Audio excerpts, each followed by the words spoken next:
뭐 어쩌고 저쩌고 뭐 그게 뭐가 중요합니까? 복음이 중요한 것이지. 아니 뭐 저 어느 단체는 가니까 뭐 신사참배 주기철 목사님이 뭐 했는데 뭐 그 고신교단이라네요. 주기철 목사님한테 한번 여쭤봐야 돼요. 당신 고신교단이라서 순교를 하신 것인지, 정말로 복음 때문에 순교를 하신 것인지. 그런데 그거는요, 자기가 순교는 주기철 목사님이 하시는데 왜 그 써먹기는 자기 교단에서 써먹냐고. 그것도 나무 비판하는데 이런 일이 벌어진단 말이에요. 복음이 중요한 거예요. 지금 뭐 어느 단체는 뭐 에큐메니칼 뭐 교회 연합 운동 하지 않는데 그 말 속에는 맞는 말도 있고 틀린 말도 있습니다. 그런데 우리는 지금 그걸 비판해도 하려고 하는 것이 아니고 비판할 자격도 없고 능력도 저는 없어요. 근데 중요한 거는 뭐가 중요하냐? 복음이 중요해요. 복음이 복음되게 하는 거는 연합도 중요하지만은 복음이 뭔가 제대로 율법적 시각이 든다. 사람 만날 때마다 시험 듭니다. 내가 시험 안 들면 상대를 시험 들게 한다. 율법적 시각을 가진 사람은 내가 시험 안 들면 상대를 시험 듭니다. 왜냐하면 저기 하는데 보니까 자기하고 안 맞거든요. 그 원죄를 모르니까요. 율법도요 제대로 알아버리면 어떻게 돼요? 율법을 제대로 알아버리면 율법도 제대로 알아버리면 결론은 뭐예요? 내 힘으로 안 된다 이 말 아니에요. 율법도 제대로 알아버리면 궁극적으로 자꾸 생각을 길게 하다 보면 아 이게 원죄라는 게 있는 거구나. 아 이게 내 힘으로 해결이 안 되구나. 다른 길이 없구나. 이게 나와줘야 돼요. 만세 불러야 돼요. 나는 안 되는 거구나. 나는 결국 망할 수밖에 없구나. 이게 답이 나야 되거든요. 근데 율법도 어설프게 하니까 열심히 하면 된다. 뭐 지키면 된다. 행하면 된다. 그래도 이야기하는데 율법 가지고는요 구원받을 사람이 지구상에 단 한 명도 없고 구원을 못 받는 수준이 아니고 전부 망해야 되는 거예요. 사단이라는 존재는요 이만큼 무섭습니다.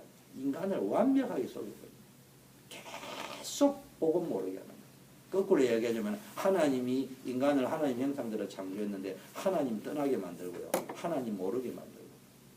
하나님 떠나게 만들었던 인간이 하나님께로 돌아가게 만들겠습니까? 하나님을 떠나게 할 적에 교묘한 방법으로 인간의 심리를 이용해가지고 하나님 떠나게 만들어 너가 하나님처럼 될 수 있다고 만들었던 그 사단이 지금 다시 그 영혼을 하나님께로 돌려보내는데 가만히 속수무책으로 있겠습니까? 보통 관계를 가지고 하는 게 아니에요. 그 중에 가장 무서운 것이 가장 무서운 게 뭐겠어요? 복음이라는 이름. 복음이라는 이름. 복음이라는 이름으로 복음을 가로막을 수 있다. 그걸 우리가 잘 알아야 됩니다. 그래서 전도와 선교에 대해서 사실은 무지했고 이를 오해했습니다. 그래서요 선민사상에 빠져있고 율법사상 이게 유대인들이 하는 율법 들어보면요 이게 우리가 흔히 유대인들의 율법은 우리가 말하는 그런 율법이 아니에요. 그 속에 교육도 들어있고요. 그 유대인 교육이 율법에서 나오는 거 아닙니까? 그런데 오늘 기독교에 적용을 해보자 말이에요. 복음 전도도 안 되는데요 또 선교도 하고 있잖아요. 그런데요 이 중직자들이 말은 안 하지만 영적으로 보통 피곤한 게 아니에요. 그런데 이제 성도들은 그래도 이제 사람은 그렇습니다. 어느 단체에 들어오면요 소속감이라는 게 있고 인정욕구라는 게 있고 성취욕구라는 게 있고 소속의 욕구라는 게 있거든요. 그러니까요 영적으로는 피곤하지만은요 아니 장로님이 그래도 내가 좀 괜찮은 장로라고 이야기할 적에는 아 괜찮습니다 이래 이야기하지. 아이고 막 매일 와가면서 난 너무 피곤해요. 막 이렇게 말하는 분은 초신자는 이야기하는지는 모르지만은 아니 시험 들라고 해요. 이래 하지. 장로님은 시험 들 값에 아니 괜찮습니다 이야기합니다. 집에 가서 시험 들 값이. 기도도 열심히 하죠. 세게 하죠. 봉사도 열심히 하죠. 그러니까 사람들은요, 아, 저분은 굉장히 성령충만 받았구나. 이래 이야기하는데, 정작 본인은요, 복음 못 누리고 지쳐가고 있단 말이에요. 이런 상태란 말이에요. 그래서 우리가 그 하지 마, 이런 말이 아니고, 좀 있는 그대로 가지만은 회복을 빨리 해야 될 게 복음 이해, 전도 이해를 빨리 해야 돼요. 그런데 가장 오해를 어디서 해버리느냐? 그나마 교회 오면 머리로는 이해되는데 직장 현장에, 산업 현장에, 일터 현장에 가면 뭘 놓쳐버리냐? 내 경제활동, 쉽게 말하면 정상적인 직장생활의 전문성, 전문화가 안 될 만큼 힘이 없다. 그 다음에요, 그 속에서 모든 것들이 복음을 오해할 만큼 그냥 돈 버리는 그냥 노동 기계가 되어져 있다. 불쌍한 인생을 살고 있다.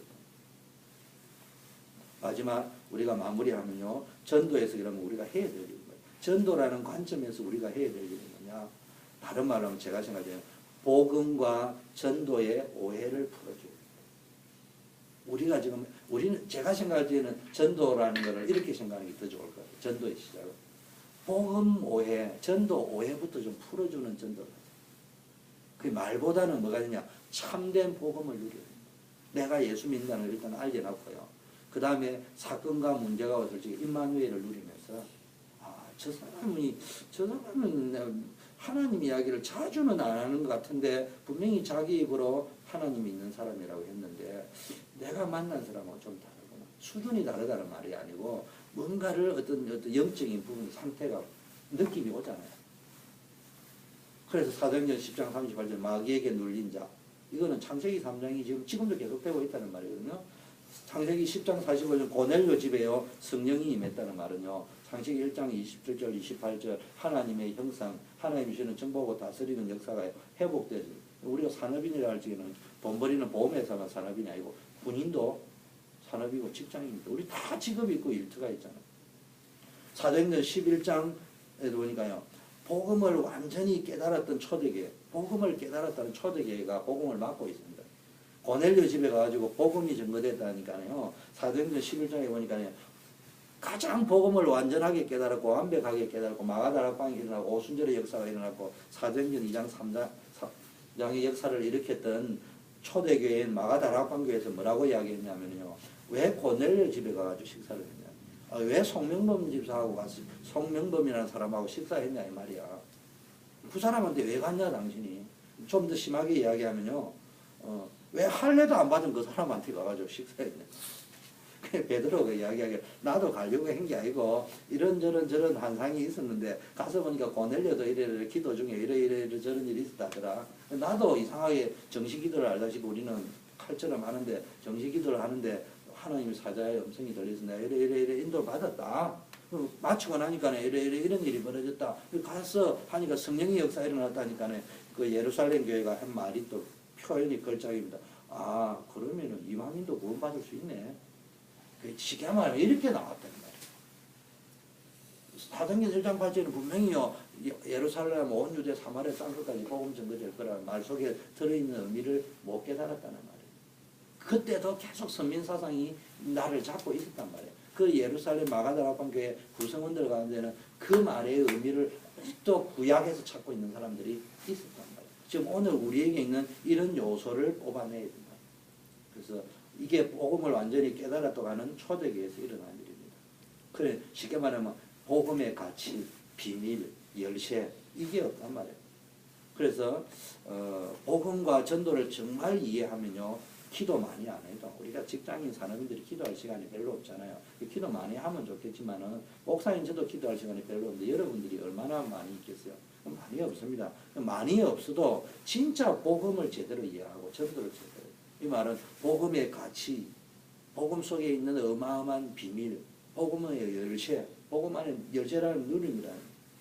이것이요, 여러분이 직장에서 교회 안에서, 교회 안에는 중직자로서, 바깥에서는 직장 선교사로서, 산업 선교사로서 이런 복음과 전도를 오해한 부분들을 좀 풀어주는 것부터 시작해야 되겠습니다. 복음의 뿌리를 내리면 응답이 올 수밖에 없어요. 근데 뭘 알아야, 복음이 아니면 안 된다. 이게 대한 답이 나와요.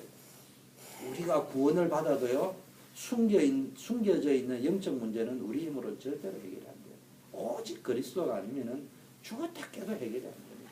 우리가 지금 계속 뭘 하고 하는데 계속 반복되어 따라오는 암을 하나 고치고 나면요, 의술이 발달해가지고 암 하나를 정복을 하면은 또 다른 한데 이제는 다른 학명을 붙일 수가 없으니까 그냥 통칭 암이라고 이야기하는 것이지, 알고 보면은 뭐 계속 진화되어 가고 있다니까. 그래서요, 우리가 결론은요, 오직 그리스도가 아니면 안 되구나라는 것이 답이 나버려야 그 다음에는 문제가 안 생긴다는 말이 아니고, 문제가 생겨도 그 속에서 중요한 하나님의 계획과 하나님의 비밀과 축복을 찾아낼 수 있는 것이지, 자꾸 방법적으로 난 복음 다 아는데 그 다음에 뭐가 필요하다고 생각하면은 착각이라는 것을 알아야 됩니다. 바울이 제가 이렇게 표현합니다. 바울이 서신서를 쓰면요, 전반부에는 항상 복음에 대한 내용을 이야기했습니다. 그 후반부에는 복음적인 삶의 이야기했습니다. 그거 맞아요. 그래서 우리는 삶을 강조도 해야 됩니다. 근데 바울이 거꾸로 이야기합니다.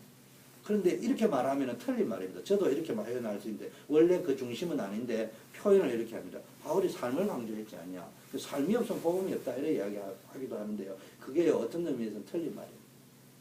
틀린 말이에요. 바울이 앞에서 복음의 내용을 이야기했고 뒤에 가서 삶을 이야기했다 이런 말도 해도 되겠지만요. 거꾸로 이야기하면 왜 바울이 삶을 이야기할 때 꼭 앞부분에다 복음을 이야기했나 이렇게 표현할 수도 있다니까. 정확한 표현은 바울이 앞에 복음을 이야기하고 뒤에 삶을 이야기했다는 말은 자칫 잘못하면 종교로 흘러갈 가능성이 있어요. 자기 열심을 이야기할 수 있어요. 근데 뒤에 표현이 더 정확합니다. 왜 바울이 삶을 이야기할 때마다 꼭 앞에다가 복음을 이야기했냐. 그 말은 그 삶이 복음의 능력에서 나오는 삶이 되어야 되는 것이지 내가 삶을 통해서 복음을 만드는 삶은 아니란 말이에요. 그 복음의 능력 속에서 내 삶이 나와줘야 됩니다. 불신자는요 삶이 우리보다 더 뛰어납니다. 근데 뭘 모르는 거예요? 복음에서 나오는 게 아니고 자기 수준, 자기 능력, 자기 개성, 자기 가치관에서 나오는 삶이지 복음에서 나오는 삶과 가치관이 아니에요. 그러다 보니까 무너지는데 오늘날 복음이 율법화되어 되고 종교화되어져 있으면 어떤 문제가 되느냐 하면은 마치 그렇게 되어버린단 말이에요. 복음이라는 이름으로 행해지는데 사실은 내 가치와 내 중심과 사상은 내가 뭘 행함으로 복음이 복음되게 하는 것인 줄 압니다.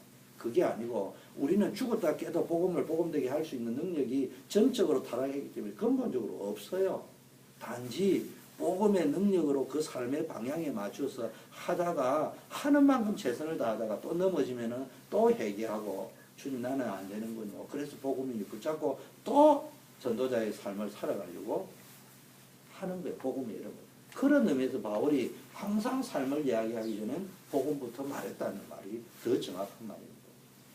그래서 정말로 우리 산업인들이요 다른 거 찾지 말고요. 내가 복음을 제대로 누리고 있구나. 복음을 제대로 누리고 있구나. 그렇다면 뭘 해야 됩니까? 이건 이 책망도 아니에요. 욕도 아니에요. 간혹가다 목사님을 통해서 이렇게 아유 목사님이 나를 까는 소리구나 이렇게 듣지 말고요. 사실은 목사님이 말하기 전에 내 스스로가 매일매일 복음을 제대로 누리고 있는 사람은 어떻게 말해야 된다고요? 야, 나 복음 제대로 누리고 있구나. 이 사람은 복음 못 누리는 사람. 거꾸로 이야기합니다. 우리가 그리스도가 아닌 다음에야 난 복음 제대로 누리고 있구나 이렇게 생각하면요 확신을 갖기 위해서 그렇게 말을 하는 것은 좋지만은 그게 깊게 기도를 하면 할수록 복음의 넓이와 깊이와 높이와 길이를 진짜 묵상을 깊게 하고 깨달아진 만큼 뭔 말이 나온다고요? 길이를 짧게 이해하고 높이와 깊이와 넓이를 복음을 좁게 이야기할 적에는 야 내가 복음 누리고 있구나 이렇게 생각할 수 있는데 진짜 복음을 알아버리고 진짜 복음의 길이와 넓이와 높이와 깊이를 알아버리면요 뭔 고백이 나와야 정상이냐. 나는 복음을 못 누리고 있구나. 난 정말 복음 못 누리고 있구나. 이게 나와야 정상적인 복음이에요. 그래서 우리가 정말로 우리 직장 현장의 산업 현장을 복음화 시켜나가는 그런 중요한 요원들이 되기를 예수 그리스도 이름으로 축원합니다. 네, 제가 기도 한번 하겠습니다. 우리 하나님 아버지 오늘 토요 아침 산업인 직장인들이 모여서 우리가 복음 체질이라는 주제 속에서 이번에는